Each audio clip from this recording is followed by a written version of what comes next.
आमच्या दोघांपेक्षा इथे जास्त अनुभवी व्यक्ती आज उपस्थित आपल्यामध्ये आहेत खरं तर. पण बदलत्या काळाबरोबर आपल्यासमोर बदलती आव्हानंसुद्धा आली आणि जसा जसा काळ पुढे जातोय तशी आणखी नवीन आव्हानं येतील. आपल्याला TV, फोन, प्रसारमाध्यम या सगळ्यांमुळं आव्हानं काय आहेत हे माहिती असतं, पण बऱ्याच वेळेला आपल्याला हे माहिती नसतं त्याच्यावरती उत्तरं कशी शोधायची, कुठं शोधायची आणि कोणाला विचारायची. तर ही उत्तरं यथायोग्य आणि यथासांग पद्धतीनं सांगण्यासाठी आपल्यामध्ये आज वक्ते सर्व उपस्थित आहेत, ज्यांनी समाजामध्ये काम केलेलं आहे, मुलं, पालक, शिक्षक यांबरोबर काम केलेलं आहे आणि आपला संसाराचा अनेक वर्षांचा अनुभव ते आपल्याला सांगण्यासाठी इथं आहे. तर आजच्या प्रस्तावाने याच्या परिसंवादाबद्दल मी थोडंसं सांगतो.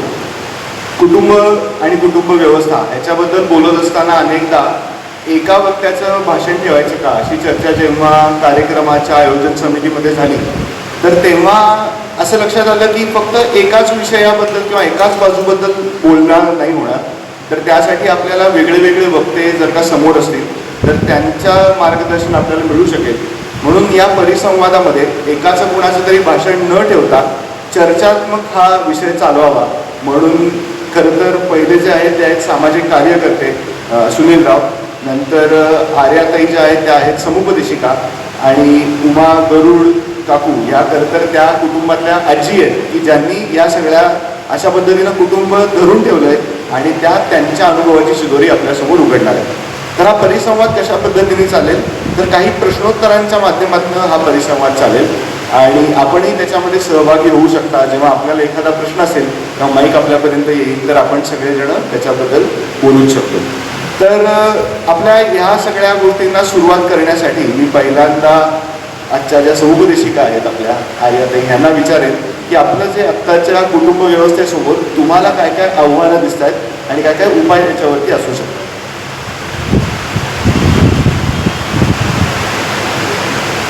सगळ्या कुटुंब वत्सलांना नमस्कार. माझा आवाज येतोय शेवटपर्यंत? ठीक आहे. समुपदेशक असं म्हटलं की जरा ताण येतो ना ऐकल्यावर की बापरे किती मोठा शब्द आहे आणि आता या काय बोलणार आहेत असं वाटतं. थोडंसं अभ्यासाचं पण कदाचित मी सांगेन, नाही लक्षात आलं तर तुम्ही मला सांगा. कुटुंब म्हणजे काय तर जे रक्ताच्या नात्याने, विवाहाने, दत्तक विधानाने किंवा सहसा एका छताखाली जे राहतात त्यांना आपण कुटुंब म्हणतो. म्हणजे अशा समूहाला आपण कुटुंब म्हणतो. आवाज येत असेल? कळतंय ना बोलतीये ते? जो समूह आपल्याला भावनिक, आर्थिक आधार देतो, सुरक्षितता देतो आणि सामाजिक नीती शिकवतो.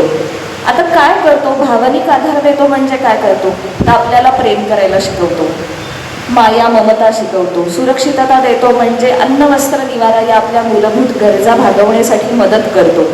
कोणीतरी एक किंवा दोन व्यक्ती आर्थिक जबाबदारी सांभाळत असतात अशी सुरक्षितता देतो. आणि सामाजिक आपल्याला शिकवण देतो म्हणजे काय करतो? नैतिक मूल्य शिकवतो, कसं वागायचंय, काय करायचंय. त्याच्यानंतर आपल्याला समाजामध्ये जाऊन कसं वागायचंय याचंही भान कुटुंब देतो. आता बघा पाश्चात्य देशांमध्ये मी अधिक मी म्हणजे कुटुंब, व्यक्तिकेंद्रित कुटुंबाची संकल्पना आहे. आणि आपल्याकडे मी, आम्ही आणि आपण सगळे अशी आपल्या भारतीय संस्कृतीची परंपरा आहे. कुटुंब म्हणजे काय? मग त्याच्यामध्ये एक्सटेंडेड फॅमिली म्हणजे विस्तारित कुटुंबसुद्धा असतं आपल्याकडे. आपण कुत्रं पाळतो, आपल्या गाई म्हशी असतात, शेळ्या असतात, पोपट पाळतो, मांजर असतं, भाजीवाल्या मावशी असतात, दूध देणारे मामा असतात, आपल्या आजूबाजूचे शेजारी असतात. असे हे सगळे आपल्या एक्सटेंडेड कुटुंबाचा भाग असतं. मग इतकी सगळी आपल्याकडे श्रीमंती असताना सुद्धा ही श्रीमंती आहे बरं का, आपल्या भारतीय संस्कृतीची ही श्रीमंती आहे की आपल्याकडे इतक्या सगळ्यांचं मिळून कुटुंब होतं आहे. वसुधा एवच कुटुंब म्हणजे ही पृथ्वी सगळी कुटुंब आहे असं आपण म्हणतो. आपल्याकडे आहे ना श्लोक तसा. तरी सुद्धा आपल्याकडे असे प्रश्न येतात की आपल्याकडे संवादाचा अभाव निर्माण झालाय. म्हणजे वडिलांच्यात आणि मुलांच्यात संवाद नाहीये, आईच्यात आणि मुलीच्यात नाहीये, भाऊ बहिणींच्यात नाहीये, सुनेच्या सासूच्यात तर पिढीच्यात असंच आहे की आपल्यात संवादच नाहीये. तर म्हणजे कारण काय याचं? तर मला असं वाटतं मनुष्य हा भावनिक प्राणी आहे. मनुष्य हा सुद्धा प्राणी आहे. जसे वाघ, सिंह, हत्ती, कुत्रा, मांजर, तसा मनुष्य ही प्राणी आहे. फक्त तो द्विपाद आहे, बाकी सगळे चतुष्पाद आहेत. मनुष्य हा भावनिक प्राणी आहे. आपण विवेक शिकलो कधी? तर 20,000 वर्षांपूर्वी जेव्हा प्रमस्तिष्क आला तेव्हा आपण विवेकाने जगायला शिकलो. म्हणजे सारासार विचार करून जगायला शिकलो आणि आपण ते स्वीकारलं की आपण विवेकाने जगूया म्हणून. आणि भावनिक मेंदू 30,000 कोटी वर्षांपूर्वीचा भावनिक मेंदू आहे. म्हणजे आपण रेप्टिलियन्स आहोतच बरं का, सरपट प्राणी आहोतच, आपल्याकडे तो मेंदू आहे. तर त्यांच्या दोनच भावना असायच्या, एकतर अटॅक करायचा, आक्रमकता, किंवा पळून जायचा, म्हणजे भीती आणि अटॅक, अशा दोनच गोष्टी मूलतः होत्या. पण आपण नवं शिकलो की विचार करायला शिकलो. मग असं होत आहे का की 2 पिढ्यांमध्ये विचार न करता पटकन आपण रिॲक्ट होतोय, पटकन आपण प्रतिक्रिया देतोय, असं होत आहे का?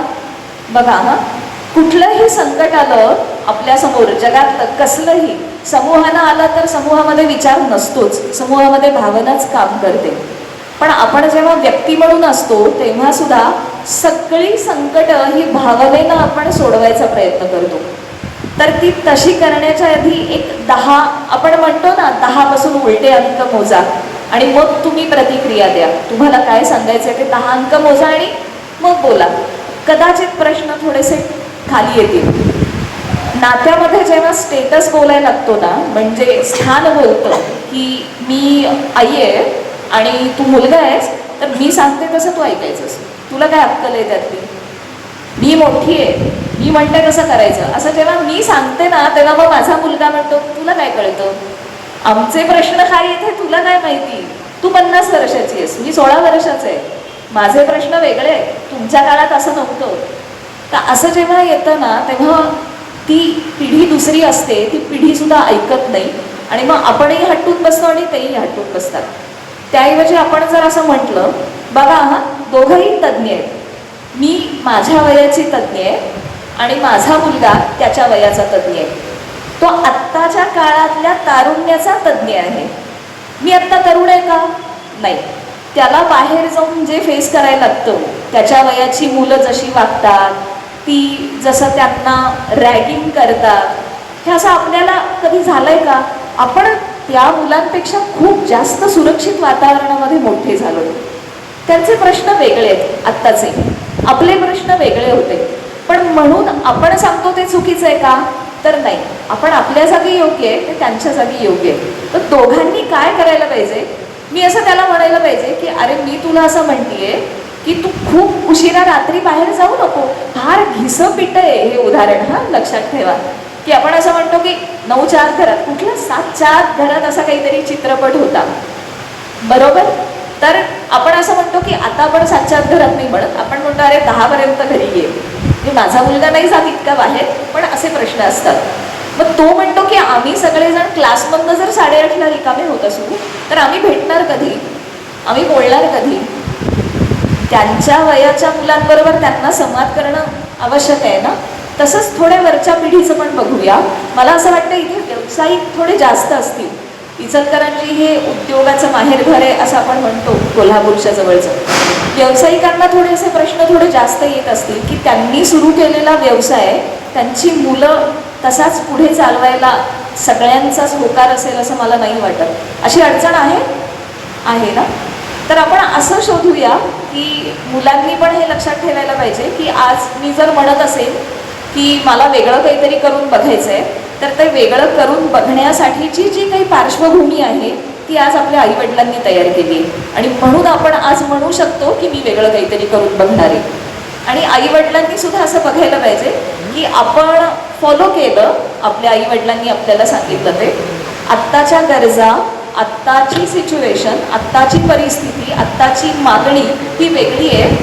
तर आपला मुलगा काहीतरी वेगळं करून बघण्याची शक्यता आहे. बघा हा, समाजापेक्षा थोडं बाजूला जाऊन काहीतरी आणखीन करण्याचा प्रयत्न करत असेल आणि त्यातनं जर धोका नसेल सर्वार्थाने, तो आर्थिक असेल, तो सामाजिक असेल, तो शारीरिक असेल, तर आपण मदत करायला पाहिजे. थोडक्यात काय, बसून संवाद करायला हवा आपण, असं मला वाटतं. संवादाचा एक मी सांगते तुम्हाला, आंधळी लोक कालचं मी सांगितलं होतं ते, एक 5 जण अंध असतात. आता ते अंध असतात ते कसं, तुम्ही काय घेताय हे तुम्ही बघा बरं का. आणि एक तिथे वस्तू असते, एक प्राणी असतो, एक जण त्याच्या पुढच्या भागाला हात लावतो, एक जण त्याच्या पार्श्वभागाला हात लावतो, एक जण त्याच्या पायाला हात लावतो, एक जण त्याच्या कानाला हात लावतो आणि सगळेजण त्या प्राण्याचं वेगवेगळं वर्णन करतात. कोण म्हणतं सापचे, कोण म्हणतं दोरीचे, कोण म्हणतं सूपचे, कोण म्हणतं खांबचे, कोण म्हणतं दगडचे. असं इतकं सगळं वेगवेगळ्या प्रकारचं वर्णन होतं आणि मग त्यांच्यात भांडणं सुरू होतात. कारण सूप आहे असं म्हणणारा ऐकत नाही खांबवाल्याला, तो म्हणतो तुला काय अक्कल आहे, मी हात लावून बघितलंय सूपच आहे. दुसरा म्हणतो तुम्ही सगळे खरंच दगड आहात, तो दगड आहे, हलतच नाहीये जागचा, किती मोठा आहे, हाताला लागतोय खरखरीतपणा. तिसरा म्हणतो काय खुळचट आहे तुम्ही, एवढीशी दोरी आहे, कशाला दगड म्हणताय, कशाला सूप म्हणताय, कळत नाही. अशी त्यांची भांडणं सुरू होतात. तेवढ्यात तिथे एक डोळस माणूस येतो आणि डोळस माणूस म्हणतो की तुम्ही सांगा आणि मी त्याचं चित्र काढतो. आणि तो त्याचं चित्र काढतो आणि मग म्हणतो की आता तुम्ही, मी जादू आहे माझ्याकडे, तुम्हाला मी डोळे देतो, आशीर्वाद देतो की तुम्हाला इथून पुढे दृष्टी येईल. आणि मग त्यांना दृष्टी येते आणि ते बघतात की ते सूपही असतं, तो खांबही असतो, ती शेपटीही असते, ती दोरीही असते, सापही असतो, दगडही असतो, पण या सगळ्याचा मिळून हत्ती तयार होतो. जो हत्ती ज्याला कुणीही हलवू शकत नाही, जो अत्यंत प्रतिभेचं, बुद्धिमानाचं, शक्तीचं प्रतीक म्हणून आपण आपल्याकडे पूजतो हत्तीला, असा हत्ती होतो. म्हणजे बघा, संयमाने किंवा डोळसपणे जर बाहेर राहून आपण त्या प्रॉब्लेममध्ये न अडकता जर बघायला शिकलो, जर शांतपणे राहून विचार करून बोलायला शिकलो, तर आपण काहीतरी चांगलं निर्माण करू शकू का, ज्याचा सगळ्यांना फायदा होईल, ज्याचा आपल्याला सुद्धा फायदा होऊ शकतो. एक नात्याचं स्वरूप बदलतं याच्याबद्दल एक छोटंसं सांगते.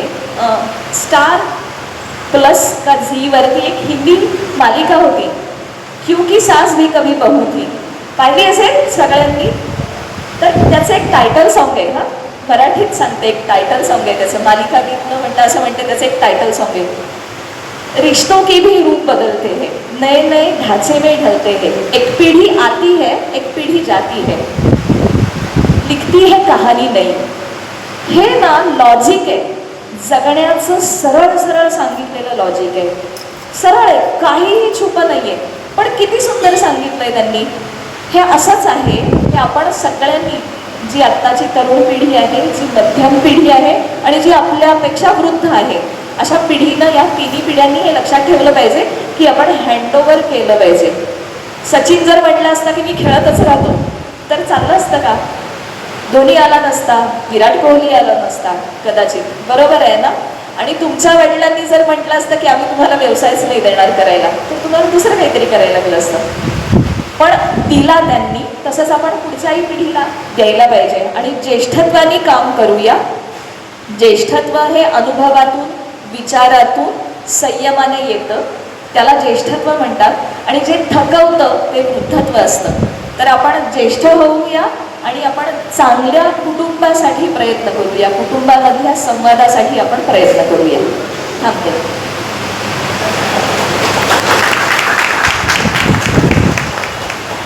असं म्हणतात की समानाने आकृती, समान मनम आणि समान हृदय. म्हणजे आपल्या कृती, आपले विचार, आपली विचारसरणी ही जिथं सगळ्यांची एकसारखी असते, ती सगळी कुटुंब, एक ही सर्व मिळून एकत्र कुटुंब पद्धती होते.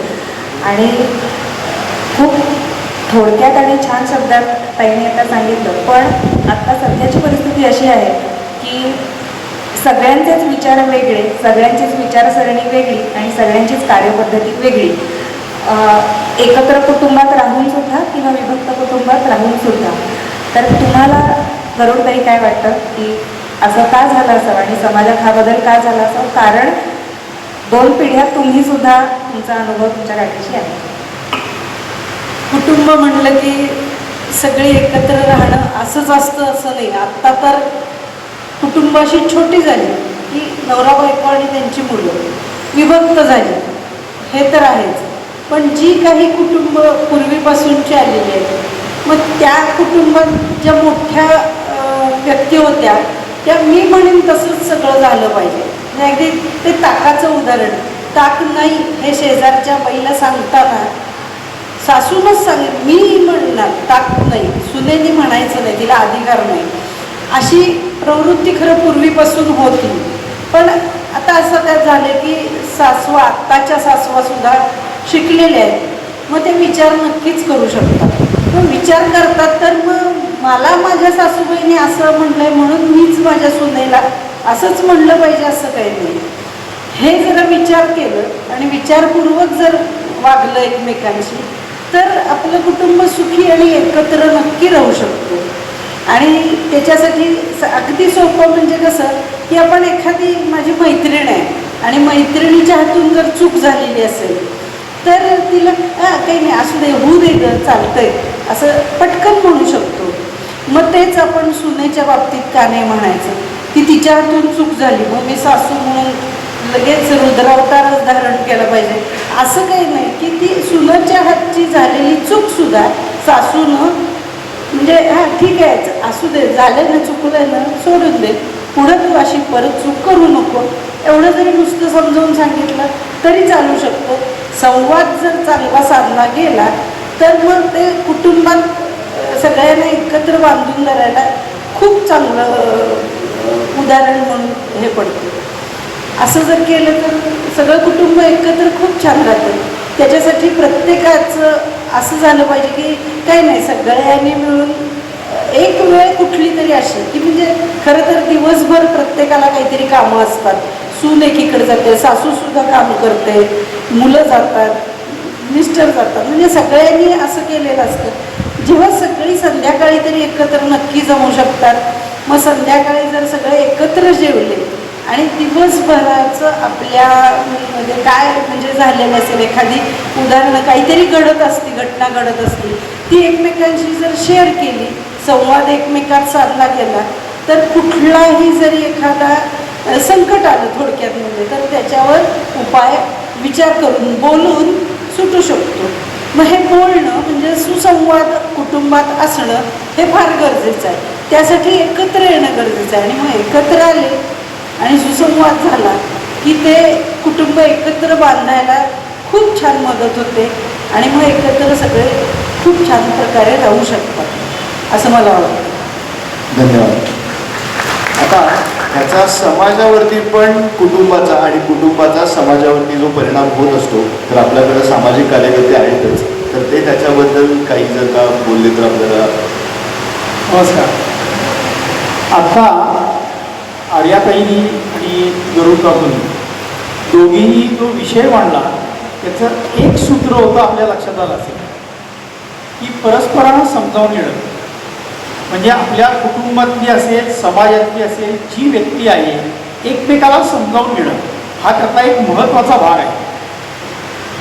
आपली भारतीय संस्कृती जी आहे त्यामध्ये व्यक्तीचा वेगळा विचार, कुटुंबाचा वेगळा विचार, समाजाचा वेगळा विचार अशी करण्याची पद्धत नाही.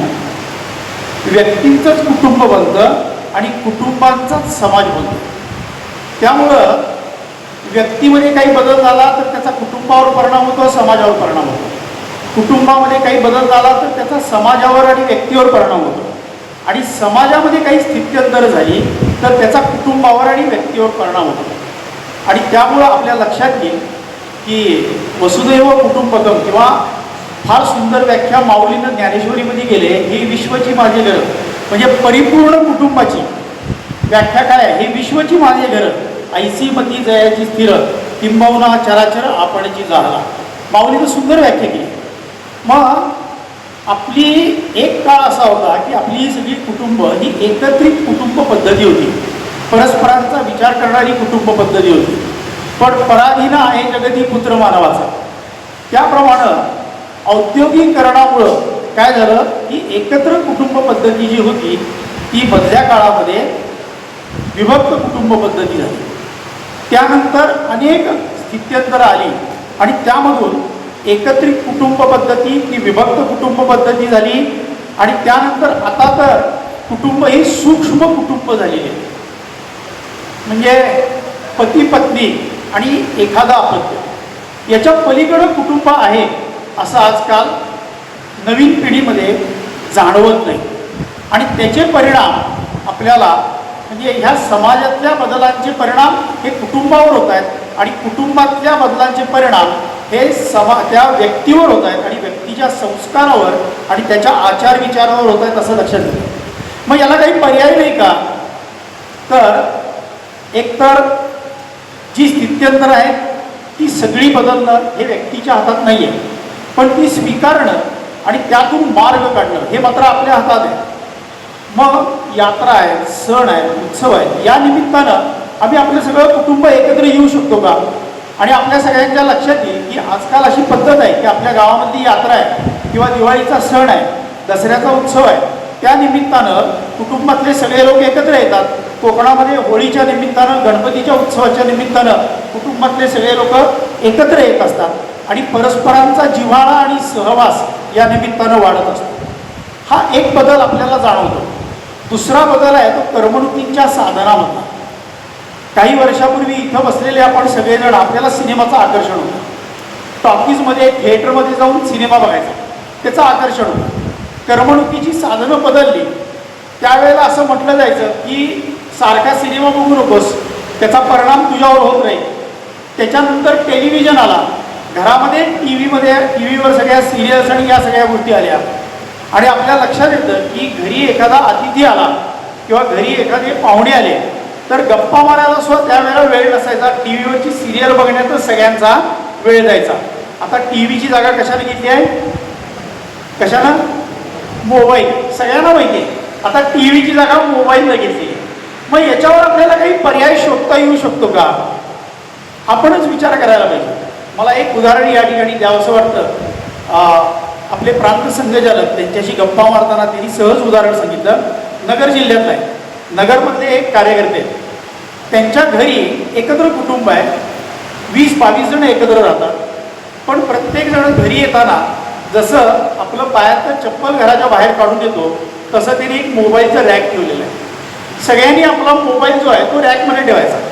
घरी आल्यानंतर परस्परांशी संवाद, घरी आल्यानंतर मोबाईल हा लँडलाईनसारखा वापरायचा. फोन आला तर उचलायला जायचं. म्हणजे असे काही पर्याय ज्या वेळेला समस्या निर्माण होतात त्यावेळेला पर्याय शोधावा ही भावना आपल्या मनामध्ये निर्माण होते. पुस्तकांचं वाचन आहे, वेगवेगळ्या ग्रंथांचं वाचन आहे, त्याची कोडी घरामध्ये आपल्याला लावता येऊ शकते का? हे पर्याय पुढच्या काळामध्ये आपल्याला निर्माण करावे लागतील आणि हा आपणच आपल्या विचारातून निर्माण करू शकतो. त्याचबरोबर आणखी एक समस्या आपल्या लक्षात येते की शिक्षणाचा मोठा परिणाम म्हणजे खूप उच्च शिक्षण झाल्यानंतर उच्च विद्या विभूषित असणारे तरुण तरुणी हे नोकरी निमित्तानं, व्यवसायाच्या निमित्तानं त्यांचं स्थलांतरण झालेलं आहे आणि गावामध्ये म्हणजे आता ग्रामीण भागात सोडून द्या, कोल्हापूर इचलकरंजीच्या सारख्या शहरामध्ये सुद्धा आपल्या लक्षात येईल की घरामध्ये राहणारे कोण आहेत तर नोकरी व्यवसायाच्या निमित्तानं तरुण तरुणी बाहेर आहेत आणि घरी वृद्ध आहेत. म्हणजे मी काल उदाहरण दिलं होतं, आजही ते उदाहरण देतो. कोल्हापूरमध्ये ज्या परिसरामध्ये राहतो आर के नगरच्या 5,000 10,000 स्क्वेअर फुटाचे प्लॉट आहेत, 3-3 हजार स्क्वेअर फुटाचं बांधकाम आहे, पण घरी फक्त आजी आजोबा आहेत. त्यांच्याशी गप्पा मारायलाही कोण नाही. अशी आत्ताची स्थिती आहे. मग याच्यात पर्याय काय असू शकतो? जे परिसरात राहणारे नागरिक आहेत त्यांनी सहज त्यांच्याशी गप्पा मारल्या, त्यांना हवं नको काय ते बघितलं. म्हणजे पुन्हा विषय तो समजून घेणं, परिस्थिती जी आहे ती समजून घेणं, ती स्वीकारणं आणि ते माझ्याच कुटुंबातले नाहीत का? माझ्या गल्ली, माझा परिसर हा माझा कुटुंब होऊ शकतो. पुन्हा आज मला रामभाऊ राशेतकरांची आठवण होती. इचलकरंजीच्या कोल्हापूर जिल्ह्याचे संघचालक होते. ते नेहमी असं म्हणायचे की माझं 4-5 माणसांचं व्यक्तींचं कुटुंब म्हणजे कुटुंब नव्हे तर माझी गल्ली माझं कुटुंब आपल्याला करता येईल का? संघाच्या स्वयंसेवकानं कार्यकर्त्यानं कसं असावं तर माझी गल्ली माझं कुटुंब आहे. माझं गाव माझं कुटुंब आहे, माझा जिल्हा माझा कुटुंब आहे, आणि मग टप्प्याटप्प्यानं वसुदैव कुटुंबकम. मग आपल्या परिसरामध्ये अशी जे वृद्ध आहेत त्यांना आपण समजावून घेऊ शकतो का? मला एक उदाहरण या ठिकाणी द्यावंसं वाटतं. कोल्हापूरमधलं आहे, उत्तरेश्वर थाळी म्हणून गंगावेशीमध्ये एक उपक्रम चालतो. राजेंद्र चव्हाण म्हणून कार्यकर्ता आहे. तो काय करतो की अशा ज्या वृद्ध आहेत, असे जे वृद्ध आहेत आणि गरजू आहेत त्यांच्या घरी सकाळ की संध्याकाळ त्यांना आवश्यक त्याप्रमाणे डबा त्यांना पोच करायचा. काम वाटलं तर छोटंसं आहे पण खूप मोठं आहे. म्हणजे एकतर त्या वृद्धांना माझी कोणतरी दखल घेते याची जाणीव आहे, आणि दुसरी गोष्ट समाजाला असे जे वृद्ध आहेत ते आपले आहेत, ते केवळ इथनं गेलेल्या त्या मुलामुलीचे आईवडील नाहीत तर माझे देखील ते आईवडील आहेत, हा भाव त्यामध्ये आहे. आणखी एक समस्या यातून निर्माण होती ती सामाजिक सुरक्षिततेची, की जी राष्ट्रीय सुरक्षिततेशी निगडीत आहे. एक उदाहरण घडलेलं आहे, कोल्हापूरमधलंच आहे. एका सोसायटीमधलं एक घर आहे. त्या घरामधले अशीच मुलं परदेशामध्ये आहेत, पत्नी वारलेली आहे आणि ते वृद्ध गृहस्थ घरी राहत होते आणि ते आजारी होते. त्यांची सेवा करायला एक जण घरी यायचा, त्याचं नाव होतं शकील, आणि तो सेवा करण्यासाठी म्हणून यायचा. अतिशय गुण्या गोविंदानं गोडी गुलाबीनं त्यांनी त्यांची सेवा केली, त्यांचं मन जिंकलं. आणि नंतर मुलं मुली काही यांना पाहत नव्हते किंवा ते येऊ शकत नव्हते, त्यांच्या व्यवसायामुळं असेल नोकरीमुळं असेल, पण ते येऊ शकत नव्हते, चौकशी करायची फक्त. आणि नंतर त्यांनी स्वतःची जी इस्टेट आहे ती या शकीलला दान केली. आणि शकीलला दान केल्यानंतर लक्षात असं आलं की हा लँड जिहादचा एक सापळा आहे. म्हणजे एक छोटीशी समस्या, त्या छोट्याशा समस्येकडं कुटुंबानं किंवा समाजानं, माझ्या परिसरातला नागरिक आहे त्याच्याकडे मी बघायला पाहिजे. ही सावधगिरी जर बाळगली नाही, हा विवेक जर ठेवला नाही, तर त्यातून सामाजिक सुरक्षितता आणि राष्ट्रीय सुरक्षिततेशी संबंध त्याचा कसा जोडला जाऊ शकतो असे काही प्रश्न देखील यातून निर्माण होतात. त्याचबरोबर व्यक्तीच्यामध्ये, कुटुंबामध्ये एका पिढीकडून दुसऱ्या पिढीकडं आपल्या परंपरा आणि संस्कृतीचं संक्रमण करणं ही एक मोठी समस्या आहे. काल ही मी ते उदाहरण दिलं होतं. अंबाबाईच्या मंदिरामध्ये ज्या वेळेला दर्शनाला गेलो आणि प्रदक्षिणा घालत होतो त्यावेळेला नवदाम्पत्य, नवीनच लग्न झालेलं जोडपं आलेलं होतं आणि त्यांना माहिती नाही इंग्रजी शिक्षणाचा काय परिणाम असतो. ती पत्नी त्या आपल्या पतीला म्हणत होती, दोघंही तरुण आहेत, की चल आपण एक राऊंड मारून येऊया. राऊंड मारून नंतर आणखी एक राऊंड मारूया. शेजारी जे काका होते त्या काकाने त्याला सांगितलं, अगं याला राऊंड म्हणत नाही, त्याला प्रदक्षिणा म्हणतात. आता हे याला प्रदक्षिणा म्हणतात, हा भाव घरामध्ये संक्रमित न झालेला आहे, हा संस्कार घरामध्ये संक्रमित झालेला नाही आहे, त्यामुळं तिला माहिती नाही, तिची चूक नाही आहे. आणि प्रदक्षिणा याच्या पाठीमागचा खूप मोठा भाव आहे की माझं जीवन ईश्वराला, सर्वशक्तिमान ईश्वर चैतन्य शक्ती जी आहे तिला केंद्रीभूत ठेवून मी माझं जीवन व्यतीत करेन, हा त्याच्या पाठीमागचा भाव आहे. हा भाव जर घरामध्ये संक्रमित झाला नाही तर आपण आपल्या परंपरा एका पिढीतून दुसऱ्या पिढीकडे जे संक्रमित करायचं आहे ते करू शकणार नाही आणि त्यातून खूप समस्या निर्माण होतात. म्हणजे जसं आपण लहानपणी इथं बसलेले बरेच जण घरातून ज्या वेळेला बाहेर जायचो त्यावेळेला कशासाठी चाललो आहे, कुणाकडं चाललो आहे, त्या मित्राचं नाव सांगायचो.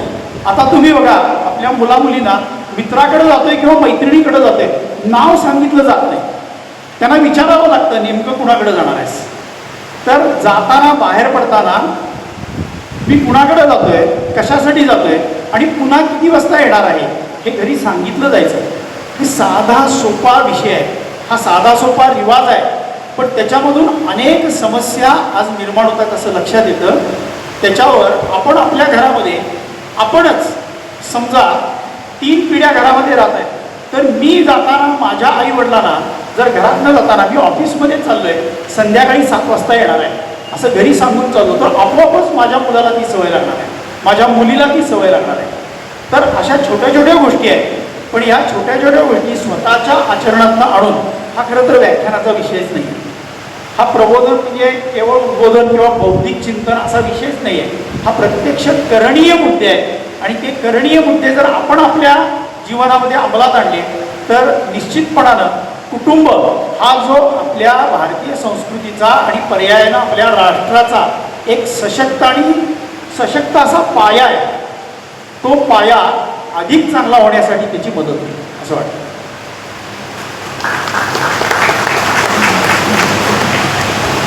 आत्ता तुम्ही म्हणालात तसं आपले विचार, आपली परंपरा, आपली संस्कृती आपल्या मुलांपर्यंत पोहोचण्यासाठी संवाद करणं अत्यंत गरजेचं आहे.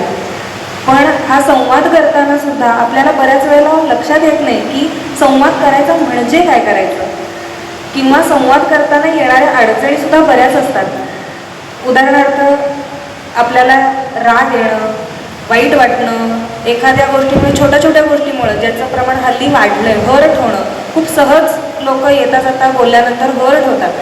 तर याविषयी थोडं गरुड काकू बोलल्या तर छान.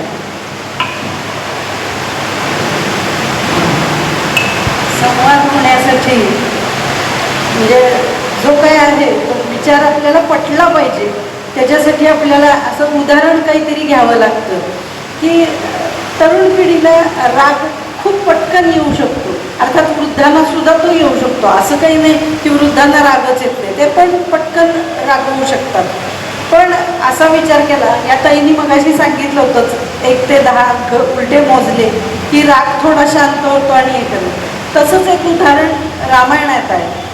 रामायण सगळ्यांनाच माहिती आहे खरं तर लक्ष्मण आणि राम जे पंचवटीच्या इकडे राहिलेले असतात आणि भरत त्याला परत न्यायासाठी म्हणून येत असतो. आणि येताना साहजिकच लवाजमा सैन्य वगैरे सगळं घेऊन, म्हणजे खूप लोक गावातले अयोध्येतले घेऊन येत असतो. आणि रथ, बाकीचे घोडे वगैरे सगळं घेऊन येत असताना ते दुरळा खूप उडतो ना सगळ्यांच्या ह्याचा. त्यामुळं साहजिकच हा लक्ष्मण ते वरून डोंगरावरून बघतो आणि बघितल्यावर त्याला दिसते की हे आपल्यावर बहुतेक काहीतरी आक्रमण करायला आलंय. रामाला विचारतो, राम मोठा भाऊ, मी जातो आणि आता ह्या सगळ्यांना पटकन म्हणजे आपल्यावर येणारं संकट आपण लगेच त्याचा हे करूया, मी त्यांना मारूनच येतो चटकन असं. प्रभू रामचंद्र काय म्हणतात, तुला आत्ता राग आलाय ते छान आहे, पण तू आत्ता थांब आणि हे जे तू करू नको असं नाही, तू युद्ध कर, मार, त्याला सगळं कर, पण फक्त आजच्या ऐवजी उद्या कर, एवढीच मुभा देतो. आणि तेवढी मुभा दिल्यावर लक्ष्मण म्हणजे त्यावेळेला आता भावाची आज्ञा, मोठा भाऊ आज्ञा पाळली पाहिजे म्हणून तो थांबतो. मग तो थांबल्यावर त्याचा राग आपोआपच कमी होतो आणि तोपर्यंत भरत येऊन त्यांच्यापाशी पोचतो आणि भरत रामाला आणि लक्ष्मणाला सुद्धा साहजिकच न्यायला परत आलाय हे जेव्हा कळतं तेव्हा मग त्याला, अरे मी जर काल त्याला मारायला गेलो असतो आणि मारला असतो तर एवढं भयानकता म्हणजे हे झाली असेल, विषय हेच बदललं असतं. म्हणजे थांबलो म्हणून छान, म्हणजे रामाने जे सांगितलं ते किती छान झालं. ते तसं आपण सुद्धा राग आला तर थोडं थांबलं पाहिजे आणि विचार केला पाहिजे की आपल्याला काय कृती करायची, आणि ती कृती करायसाठी जर थांबलं तर आपोआपच रागावरही नियंत्रण होतं आणि आपली जी समस्या आहे ती आपोआप सॉल्व्ह होते आणि त्यातून मग मार्ग निघू शकतो. हे उदाहरण झालं. असं आपण घरात सुद्धा छोट्या छोट्या गोष्टीतून काही जरी झालं तरी थोडं थांबून विचार करून त्यातून म्हणजे त्या आलेल्या संकटावर मात नक्कीच करू शकतो. मला खरं तुम्हालाच आणि याच्यामध्ये एक प्रश्न विचारायचा आहे की बरोबर आहे तुम्ही जे म्हणताय ते की आपण अशा पद्धतीने सामोरे जाऊ शकतो, पण मनुष्य हा आचरणातून शिकतो आणि आपल्यापेक्षा जे मोठे आहेत त्यांच्याकडं बघत बघत शिकतो. तर तुम्ही असे काय आचरणाचे प्रयोग केलेत तुमच्या घरी किंवा तुम्ही असे बघितलेले प्रयोग आहेत ते जर का सांगितले तर आम्हाला ते जास्त चांगल्या पद्धतीने समजेल. आपण घरात तर संध्याकाळी सगळे म्हणजे मोठे जे आहेत ते खरं तर देवापाशी दिवा लावतात, काहीतरी स्तोत्र म्हणतात, भीमरूपी रामरक्षा असं काहीतरी म्हणतात.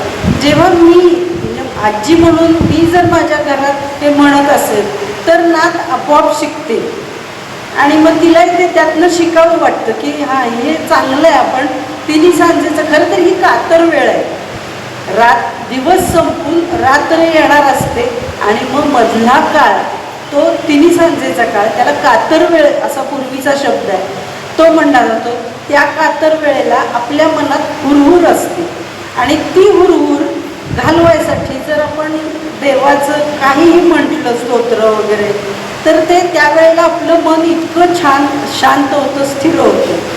आणि जेव्हा मी एखादी कृती करेन तेव्हाच माझी नात पण करेल. आणि नात आणि आजी करतायत म्हटल्यावर सुनवईना काहीतरी नक्की वाटतं की नाही आपण सुद्धा यात काहीतरी केलंच पाहिजे, हे त्यांच्या आपोआप मनात येतं आणि मग त्या पण त्या मार्गावर जातात. त्याचं एक छोटंसं उदाहरण म्हणून, मनाचा श्लोक आहेच आहे, सगळ्यांना माहीत असतो, मना सज्जना भक्तिपंथेची जावे. पहिलीच ओळ आहे आणि छान आहे, साहजिक आहे की भक्तिपंथानं जायचं आहे हे मनाला समर्थाने सांगितलं. पण मनाला सांगताना मार्गही चांगला आहे, भक्ती मार्ग हा अतिशय चांगला मार्ग आहे, त्यानं गेलेल्या प्रत्येकाचं कल्याणच होणार आहे हे समर्थानं माहीत आहे. पण मन आपलं कसं आहे की अतिशय चंचल आहे आणि त्या चंचल मनाला आवरता येत नाही. त्यासाठी बहिणाबाई म्हणलेल्याच आहेत, मन वढाय वढाय जसं पिकातलं ढोर, किती हाकला हाकला फिरून येतं पिकावर. असं मन आहेच आहे. त्या चंचल मनाला आपल्या ताब्यात ठेवणं, बांधणं अवघड असतं आणि त्याच्यासाठी समर्थांनी इतकी उपाययोजना छान केलेली आहे की समर्थ म्हणतात मना सज्जना, म्हणजे मनाला सांगतात की तू सज्जन आहेस, अरे तू चांगला आहेस, मग तू काय केलं पाहिजेस, भक्ती मार्गाने गेला पाहिजेस. मग हे मनाला थोडंफार म्हणजे गुरवाळण्यासारखं आहे. आणि मग हे जेव्हा आपण छोट्या आपल्या नातीला की हां तिच्याकडनं एखादं आपल्याला काम करून घ्यायचं आहे असं आपल्या डोक्यात असेल, तर तिला चिमणं माझं खूप शहाणी बाळ आहे माझं हे, आणि जर त्याला कुरवाळलं आणि तू मग माझं हे काम करशील का ग प्लीज, आता हल्लीचा नवीन शब्द तो म्हटला की नात म्हणजे तिला काहीही मग त्याचा प्रॉब्लेम येत नाही आणि ती सहज ते काम करू शकते आणि मग आपण सांगितलेलं काम आपोआप होतं. आणि आपण जेव्हा ती कृती करू तेव्हा नात आपोआप करायला लागते. सगळी मुलं अनुकरणप्रिय असतात, मोठ्यांचं बघतात आणि त्याप्रमाणे कृती करतात. मग अशी जेव्हा कृती म्हणजे मोठे करतील तेव्हाच लहानपण करतील आणि तेव्हाच मधली पिढी ती सुद्धा साहजिकच त्यात वळते आणि खूप छान कुटुंब तयार होतं, अशी माझी धारणा आहे. बाकी काही संवाद आणि संवाद. आता आपण वाद याची व्याख्या सुद्धा फार चुकीची केली आहे. वादे वादे जायते इति तत्वबोधाः, म्हणजे वाद म्हणजे काय, दोन व्यक्तींची वेगवेगळी मतं ती आपण संयमाने ऐकून घेणे याला वाद म्हणतात. याचा अर्थ काय आहे, दोन वेगवेगळी मतं ऐकल्याने आपल्या ज्ञानामध्ये भर पडते. विवादाचा अर्थ सुद्धा आपण आत्तापर्यंत चुकीचा वापरत आलो. विवाद म्हणजे भांडण असं आपण म्हणतो, विवादाचा अर्थ तसा नाही आहे. विवाद म्हणजे काय, तर विशेष असे मत, मग ते माझं असेल, ते या ताईचं असेल, या दादांचं असेल, आजीचं असेल, कोणाचंही असेल, माझ्या मतापेक्षा वेगळं कोणाचं मत आहे ते विवाद म्हणजे विशेष असे मत किंवा विरुद्ध मत. आता खरी बोंब कुठे आहे, जिथं वितंडवाद येतो, जिथे वादामध्ये तंडन येतं, जिथे खंडन येतं आक्रमकतेने, ते घातक आहे. म्हणजे इथे भांडण सुरू होतं. तर आपण वाद आणि विवादापर्यंत जाऊया आणि वितंडवाद न करता संवादापर्यंत येऊयात ना. संवाद म्हणजे काय की मी जसा व्यक्ती आहे एक, मला जसं काहीतरी कळतंय तसं समोरच्या व्यक्तीचं सुद्धा काहीतरी मत असू शकेल. ती पण एक व्यक्ती आहे, तिचे अनुभव, ती भले वयाने मोठी असेल किंवा छोटी असेल, आपण दोन्ही बाजूनी बोलूया. त्या व्यक्तीचं काहीतरी अनुभव असतील, तिचं काहीतरी त्या अनुभवातनं तयार झालेलं मत असेल, तिची काहीतरी वेगळी मागणी असेल, तर ती आपण ऐकूया का संयमाने. संयमाने म्हणजे काय बघा, मी मगाशी असं म्हणलं की मनुष्य हा भावनिक प्राणी आहे, परंतु आपण विवेकी राहण्याचं स्वीकारलं, तो मार्ग आपण निवडला. मग आपण निवडलाय ना मार्ग तो, बाकीच्या प्राण्यांमध्ये नाहीये प्रमस्तिष्क, फक्त आपल्याकडे. ती देणगी आपल्याला दिली ना देवानी, मग आपण त्याचा वापर करायचा असेल तर आपण त्याचा सुद्धा वापर करूया. म्हणजे आपण निष्ठुर व्हायचंय का, निष्ठुर नाही व्हायचंय, आपण भावनेनेच जायचंय. परंतु भावना, कृती आणि विचार असे 3 भाग असतात. आपण दरवेळेला वेळेला काय करतो, आधी पेटतो एकदम, हा म्हणलाच कसा असं मला, ओके झालं. आजींनी सांगितलं तसं की घरात ताक नाहीये, सुनेचा काय संबंध, माझा अधिकार आहे, मी सांगणार. ती परत बोलवते, म्हणते विचार आता तुला काय पाहिजे. ती म्हणते ताक आहे का, ती म्हणते नाहीये जा. मग ती म्हणते परत कशाला बोलवतेस.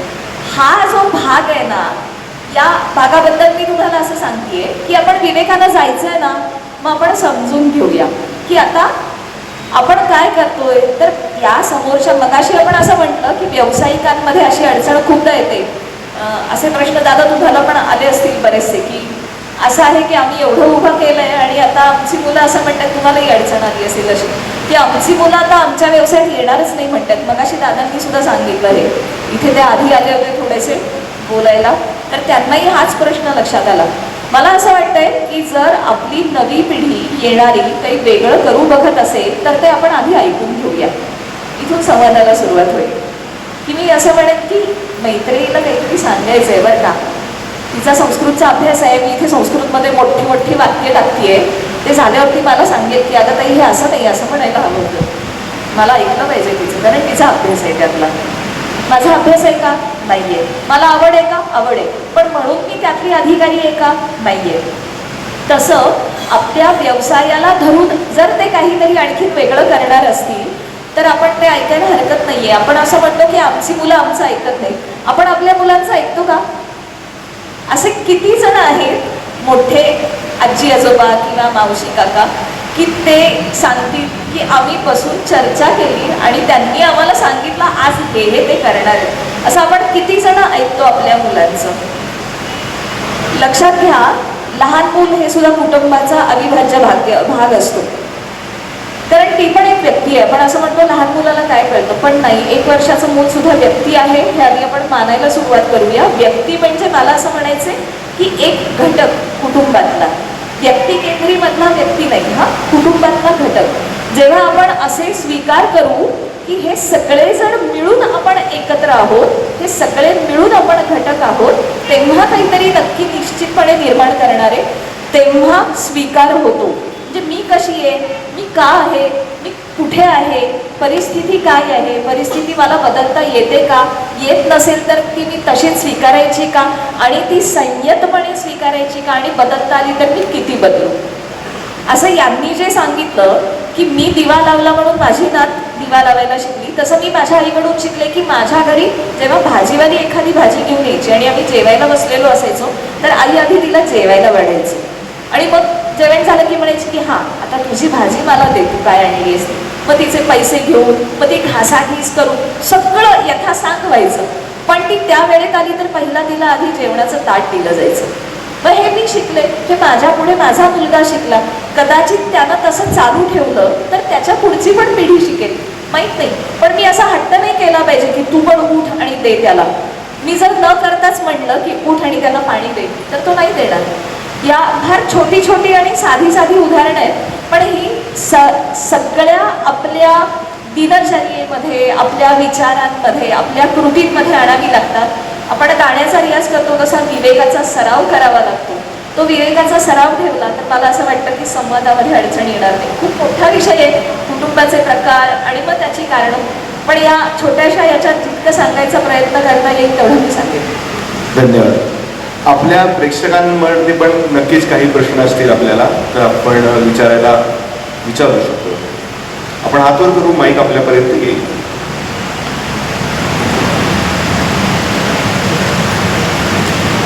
कोणी?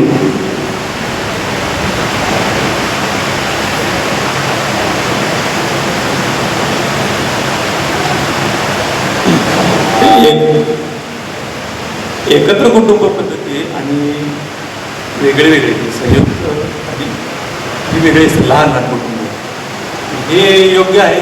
त्यापासून काय आणि वेगळं काय आणि असू शकतं. सुनीता.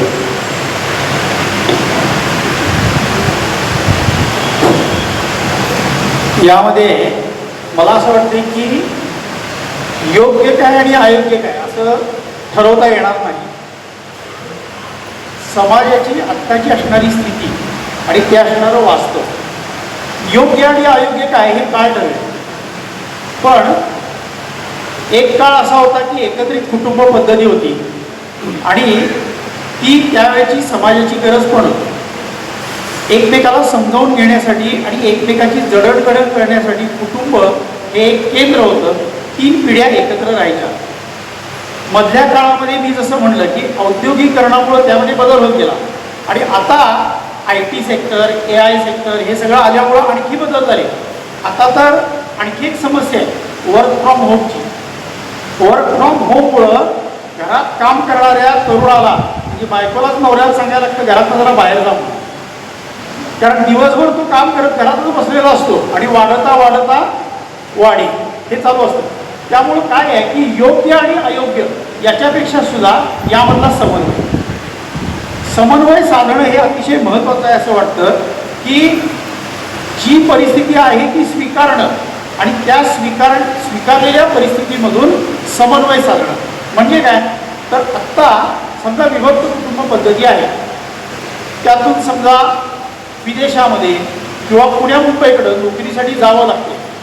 तर जावं लागलं तरीसुद्धा आपल्या मुळाशी संपर्क ठेवणं अधूनमधून त्याच्याशी जिव्हाळा ठेवणं येणं काही ठिकाणी तर असं आहे आपण पुण्या मुंबईकडं बेंगलोरमध्ये आता ती कोल्हापूरमध्ये सुद्धा आले की एकाच अपार्टमेंटमध्ये खालच्या तळमजल्यावर आईवडील राहतात आणि मुलगा किंवा मुलगी वरती राहते. आता त्या आईवडिलांना जिने चढून जाता येत नाही तिथं लिफ्टची व्यवस्था नाही म्हणून त्यांची व्यवस्था तशी केलेली असते. हे समजुतीतून केलेलं असतं. हे पण समजून घ्यायला पाहिजे. त्यामुळं परिस्थिती काय आहे त्यावेळेचं वास्तव काय आहे आणि त्यातून समन्वय कसा साधता येईल याचा विचार मला वाटते करणं सोयीचं आहे. योग्य काय आणि अयोग्य काय असा विचार करणं हे आत्ता मला असं वाटतं की ते योग्य ठरणार. मला असं वाटतं या गोष्टीकडे आपण नकारात्मकतेनं नको बघायला. हां जे असं हे म्हटले माझं थोडंसं वेगळं मत आहे की जाणून बुजून लिफ्ट नसते केलेली असं नसतं. हा फरक आहे विचारांचा पिढीतला फरक आहे असं म्हणूया. दादा सॉरी मी तुम्हाला म्हणत नाही आहे जाणून बुजून लिफ्ट केलेली नाही हे वाक्य किती घातक आहे घातक. बघा मी हेच उदाहरण देते मला दादांना काही म्हणायचं नाही आहे. आपण असा विचार करतो आणि आपण लेबल लावून टाकतो पिढीला. तरुण पिढी मोठ्या पिढीला लावते आणि मोठी पिढी तरुण पिढीला लेबल लावते. हां पूर्ण करते. मला असं वाटतं हे जे विभक्त कुटुंब किंवा न्यूक्लिअर फॅमिलीज असतील आणि जॉईंट फॅमिलीज असतील. मी जॉईंट फॅमिलीत लहानाची मोठी झाले त्यामुळे मला माहिती आहे त्याची मजा काय आहे ती आणि मी अजूनही जॉईंट फॅमिलीच करा असं सांगते. जेव्हा पालक किंवा शिक्षक किंवा मूल माझ्याकडे येतं तेव्हा माझं असं पहिलं म्हणणं असतं की आजी आजोबा किती अंतरावर आहे मुलापासून. हे माझा पहिला प्रश्न असतो कारण मला माहिती आहे एकत्र कुटुंबामधून किती आपण सक्षम होतो सर्वार्थाने. मध्ये काळ काही असा होता की एकत्र कुटुंबामध्ये कुटुंब प्रमुख असायचा. चुकीची गोष्ट नाहीये आपल्या परिवाराचा एक प्रमुख आहे पण प्रत्येक वेळी प्रत्येक कुटुंब प्रमुख तितक्या ताकदीचा क्षमतेचा असायचं का हो. त्यातनं बऱ्याच नकारात्मक नको असलेल्या गोष्टी घडत गेल्या आणि त्यामुळे त्याचा परिपाक म्हणून विरुद्ध विभक्त कुटुंब तयार व्हायला लागले. आत्ता तशी परिस्थिती आहे का नाहीये. आत्ताच्या मुलाच्यात आणि वडिलांच्यात मित्रत्वाचं नातं जास्त आहे असं मला दिसतंय. हां ही मला सकारात्मक गोष्ट दिसते आत्ताची जरी विभक्त कुटुंब असतील तरी देखील.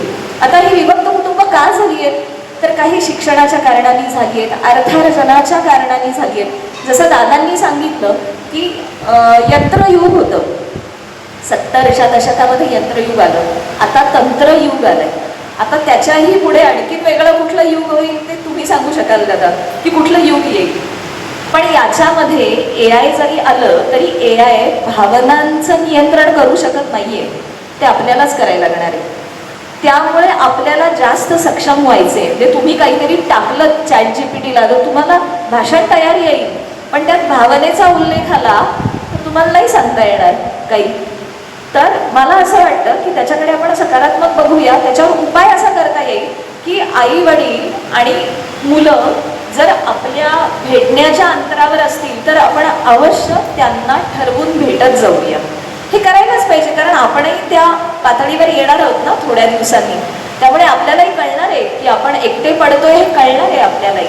मग आता आपण काय करूया की आपण जर अंतर कमी असेल तर आपण दिवस ठरवूया. आपण जसं रविवारी आउटिंगला जातो तसं पालकांना घेऊन आउटिंगला जाऊया. म्हणजे तुमचंही आउटिंग होईल, पालकांचंही होईल, जे आपले आई वडील आहेत ते. आणि मग एक सकारात्मक वेळ तुम्हाला एकमेकांना देता येईल. हेच आपल्या मुलाच्याही बाबतीत करूया. फक्त त्याच्याकडे नकारात्मक नको बघायला. एक गैरसमज व्हायला नको म्हणून मी लिफ्ट जाणून बुजून हा शब्द नाही वापरला. तर विभक्त राहत असताना सुद्धा त्या आईवडिलांची गरज म्हणून त्यांना तळमजल्यावर ठेवले आणि मुलं किंवा मुलगी ही वर राहतात ते जाणून बुजून नाही आहे, तर आईवडिलांची काळजी म्हणून ठेवले आणि त्यामुळं परस्परांशी संबंध त्यांचा राहणार आहे हा सकारात्मक विचार करून ठेवले. त्यामुळे त्याला विभक्त समजू नये या उद्देशाने मी ते सांगितलं.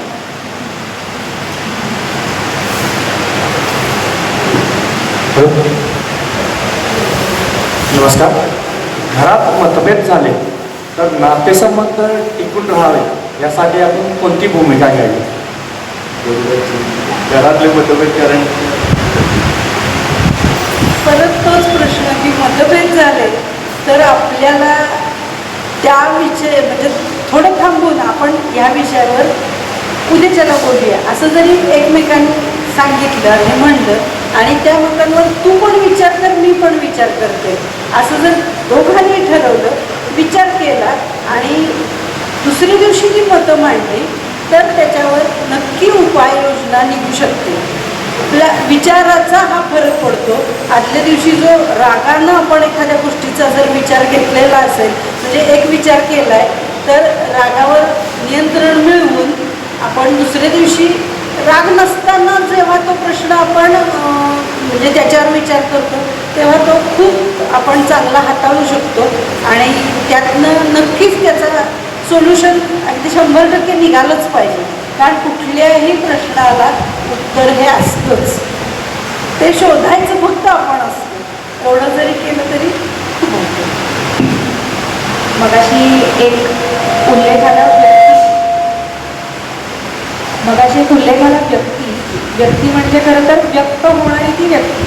आता समाजामध्ये व्यक्त होणाऱ्यांची संख्या भरपूर आहे, पण योग्य पद्धतीनं समजूतदारपणे व्यक्त होणं हे कशा पद्धतीनं केलं तर कुटुंब त्या पर्यायानं समाज एकत्र राहू शकेल यासाठी आपण काही करणीय मुद्दे तुम्ही सांगितले तर आणखी सांगा. काल एक छोटीशी गोष्ट सांगितली की पूर्वीच्या काळी इथं बसलेल्या आपल्या सगळ्यांना अनुभव आहे. मगाशी ताकाचा मुद्दा दोघींच्याही बोलण्यातून निघाला होता. तर घरात समजा ताक संपलं, आपण कुठेतरी बाहेर गेलो आणि आल्यानंतर विरजण लावायचं आहे, तर सहज आपण शेजाऱ्यांच्याकडनं ताक मागायचो विरजण लावायसाठी दही ताक द्या. हा आपल्या गल्लीमधला आपल्या परिसरामधला सहज संवाद होता. कारण माझा शेजारी हा कुणी वेगळा नाही आहे, तर तो माझ्या शेजारी म्हणजे माझ्या कुटुंबातला एक घटक आहे हा भाव होता. समजा एखाद्या वेळेला पीठ संपलं, साखर संपली, तर सहज काकू तुमच्याकडची एक वाटी साखर द्या. आता हे साखर द्या म्हणताना मला आठवते की घरातली आई मुलाला किंवा मुलीला पाठवायची, जा जरा काकूंच्याकडनं जाऊन साखर घेऊन ये, जा जरा काकूंच्याकडनं जाऊन पीठ घेऊन ये, आणि नंतर दळून आणल्यानंतर ते पीठ परत द्यायला सुद्धा तिला पाठवायचं. हा माझी गल्ली म्हणजे माझं कुटुंब आहे हा संस्कार करण्याचे हे छोटे छोटे पर्याय आहेत, छोटे छोटे उपक्रम आहेत. आपल्या घरामध्ये एखादी गोष्ट आली की जी आपल्याला नवीन वाटते, म्हणजे समजा माझ्या घरी चाफ्याचं झाड आहे आणि चाफ्याची फुलं खूप चांगली लागली, तर सहज मी गल्लीतल्या सगळ्यांना जाऊन वाटते. माझ्याकडे लिंबू चांगले आहे, लिंब चांगली येतात, कढीपत्ता चांगला आहे, तर समजा हा मी सहज माझ्या गल्लीत माझ्या परिसरांच्यामध्ये, आणि हे करताना मी नाही केलं, माझ्या मुलांना सांगितलं, माझ्या मुलीला सांगितलं, तर हा कुटुंबातल्या व्यक्तीचा समाजाबरोबर संवाद करण्याचा हा सहज उपाय आहे. आणि सहजतेनं मुलांना असं वाटू लागतं की माझं घरच फक्त कुटुंब नाही आहे, तर मी ज्या परिसरामध्ये राहतो त्या परिसराचा सुद्धा माझा काहीतरी संबंध आहे. एक शेवटचा प्रश्न,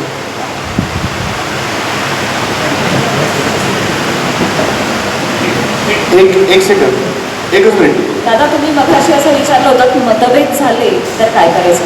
मला असं वाटतं की मतभेद होतात तेव्हा जर खरं तर आपल्याला पटलेलं असतं बरं का समोरच्याचं, पण आपण आपल्या मतावर ठाम असतो. म्हणजे आपल्याला तयारी नसते आपली स्वीकारण्याची. म्हणजे माझा अपमान होईल ना, तुम्ही म्हटलेलं मला पटलंय पण माझा अपमान होईल ना मी हो म्हटलं तर माघार घेणं किंवा स्वीकारणं म्हणजे अपमान किंवा हार नाही आहे बरं का. त्यामुळे आपण स्वीकारूया. सगळ्याचं मूळ हेच आहे की विवेक आणि स्वीकार हे मूळ आहे. भाषा किती काम करते बघा वेगळ्या पद्धतीनं. दादांनी आत्ता सांगितलं भाषा त्यांची वाक्यरचना वेगळी झाली म्हटल्यावर मला ते वेगळं वाटलं. तर मी आता त्यांना क्षमस्व म्हणते तुमच्या सगळ्यांबद्दल समोर, कारण मला ते वेगळं ऐकू आलं ते. भाषा ही बोलतो ती भाषा नाही मर्यादित. भाषा ही आपल्या वर्तनाची भाषा, भाषा ही आपल्या असण्याची भाषा, आणि भाषा आपण ही बोलतो ती भाषा. तेव्हा आपण भाषेचा योग्य वापर करूया. विचार शुद्धता आली ना की भाषा शुद्ध होते. मग ती वर्तनाची असेल किंवा ती भावनेची असेल किंवा ती बोलण्याची असेल. तर मान्य करणं किंवा स्वीकारणं, माघार घेणं हा अपमान नाही आहे. तर मतभेद थोडे कमी होते. नमस्कार. आत्ताच्या बदललेल्या परिस्थितीनुसार पाहिलं तर कामाच्या निमित्तानं मुलं मुली मोठ्या क्षेत्रामध्ये गेलेले असतात आणि कालांतरानं त्यांना मुलं झाल्यानंतर ती मुलं पाळणाघरात सोडून कामावर जावं लागतं. म्हणजे 12-12 तास, म्हणजे त्यांनी कुटुंबासाठी वेळच देऊ शकत नाही. हा एक प्रश्न आहे. दुसरा प्रश्न असा आहे की उच्च शिक्षित मुलं मोठ्या क्षेत्रात जात असतील किंवा बाहेरच्या देशात कामाच्या निमित्तानं जात असतील, ते कुटुंब एकत्र कुटुंबच असतं, परंतु त्यांनी कामानिमित्त बाहेर गेल्यावर आईवडील इकडेच राहतात आणि आईवडील इकडे राहिल्यानंतर त्यांना सांभाळायचं कोण, हा पण मोठा प्रश्न होतो आणि यातून वृद्धाश्रम पण निर्माण होत आहेत. मग ह्या सर्व परिस्थितीत आपण एकत्र कुटुंबासाठी काय मार्गदर्शन करू शकतो? याच्यावर एक प्रत्यक्ष प्रयोग ज्यांनी केलेला आहे त्यांचं मी उदाहरण देतो. आता अपत्य म्हटलं तर पती पत्नी, एखादा मुलगा किंवा एखादी मुलगी किंवा 2 अपत्य, असं आत्ताचं एकूण सूक्ष्म कुटुंब आहे. तर पती पत्नीच्यापैकी दोघंही नोकरी करत असतील म्हणजे हा एका कुटुंबामध्ये मी पाहिलेला आणि अनुभवलेला आहे. त्याने असं ठरवलं, म्हणजे पत्नीनं ठरवलं की मी माझं करिअर थांबवणार नाही, मला करायचं आहे, कारण मला यामध्ये पुढं जायचं आहे. तर पतीनं काय सांगितलं, तो चांगल्या क्षेत्रामध्ये काम करत असताना, छोटासा व्यवसाय असताना त्यांनी सांगितलं की तू नोकरी कर, मी मुलांना सांभाळतो, मी घर सांभाळतो. म्हणजे दोघांपैकी एकाला कुणाला तरी त्याग करायची सवय ठेवायला पाहिजे आणि ती नेहमी पत्नीनंच करावी असं नाही. आणि त्याचं उत्कृष्ट उदाहरण, आदर्श उदाहरण मी बघितलंय की तो आज स्वतःच्या पत्नीला ऑफिसमधून आणतो, संध्याकाळी कुकर म्हणजे भात लावायचं तेही काम करतो, वरण भात लावायचं, मुलांना शाळेतनं आणायचं, मुलांना शाळेत सोडायचं. पण त्याचाही स्वतःचा व्यवसाय आहे, तोही छोटासा व्यवसाय सांभाळतो. फार मोठा व्यवसाय मी करणार नाही, कारण माझं कुटुंब 4 जणांचं आहे. 4 जणांचं कुटुंब सांभाळण्यासाठी जेवढी आवश्यक आर्थिक ताकद आहे तेवढी सक्षमता तुझ्या पगारातनं आणि माझ्या उत्पन्नातनं मिळते आहे, तर मी घर सांभाळण्याचं काम करतो असं म्हणणारा एक कोणतरी लागतो.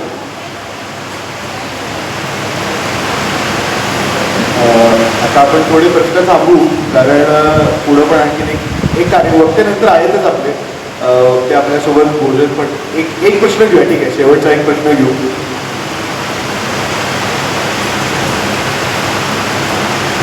नमस्कार.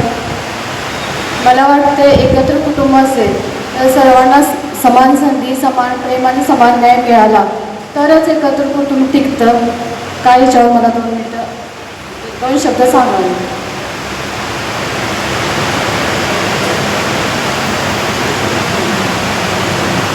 समान संधी सगळ्यांना मिळायला पाहिजे हे बरोबरच आहे, पण हा असा विचार एकत्र कुटुंब जर असेल तर त्यात तो पटवून घ्यायला, म्हणजे खरं तर माझी जर चूक झालेली असेल तर मी मनापासून मान्य केली पाहिजे.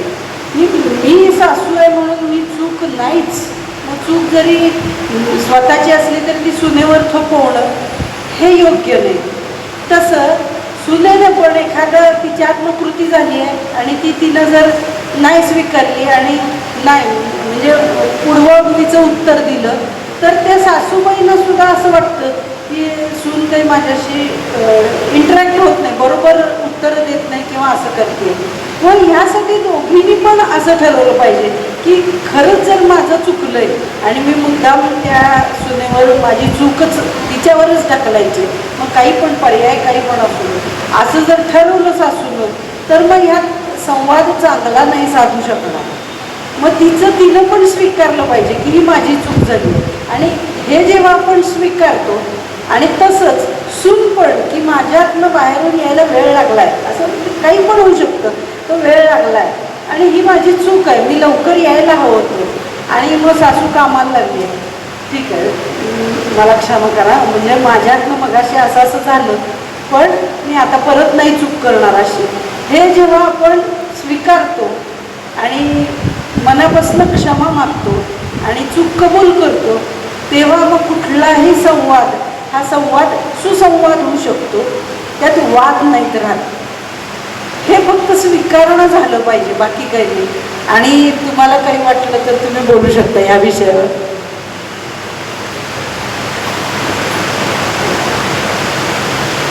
एक मला त्याच्यामध्ये असं वाटतं की समान संधी आणि ह्या सगळ्या ह्याच्यामध्ये तर अनेक वेळा स्त्री पुरुष समानता असं आपण म्हणतो, पण भारतीय संस्कृतीमध्ये स्त्री पुरुष समानतेपेक्षा स्त्री पुरुष पूरकता ह्याच्याकडं महत्त्व दिलं गेलं आहे. म्हणजे आपण प्रत्येकजण वेगळे वेगळे. समजा आपण म्हणूयात की 2 वाट्या ज्यूस 2 ग्लास ज्यूस मोठ्या माणसाला दिला आणि समान 2 ग्लास ज्यूस आपण लहान मुलाला दिलं तर ते त्याला पचवता नाही येणार. त्यामुळं समानतेपेक्षा सुद्धा एकमेकांना काय योग्य आहे या दृष्टीने जर का आपण बघायला लागलो तर मला वाटतं ही गोष्ट सगळे चांगल्या पद्धतीने घेऊ शकते.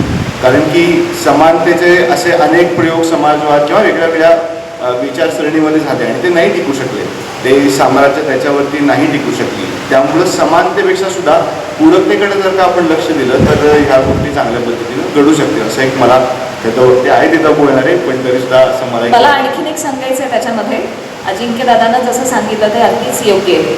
समानता हा शब्द ना जरा चुकीच्या अर्थाने आपण वापरतो, त्याला रंग देतो विनाकारण वेगळा.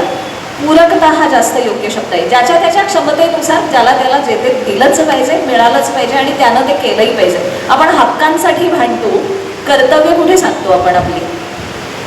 मोर्चे काढतो, आमचा हा अधिकार आहे, आम्हाला हे द्या, आम्हाला ते द्या. अरे पण तुम्ही लेखो केलंय का? तुम्ही कर्तव्य केलंय का तुमचं त्याच्यासाठीचं काय?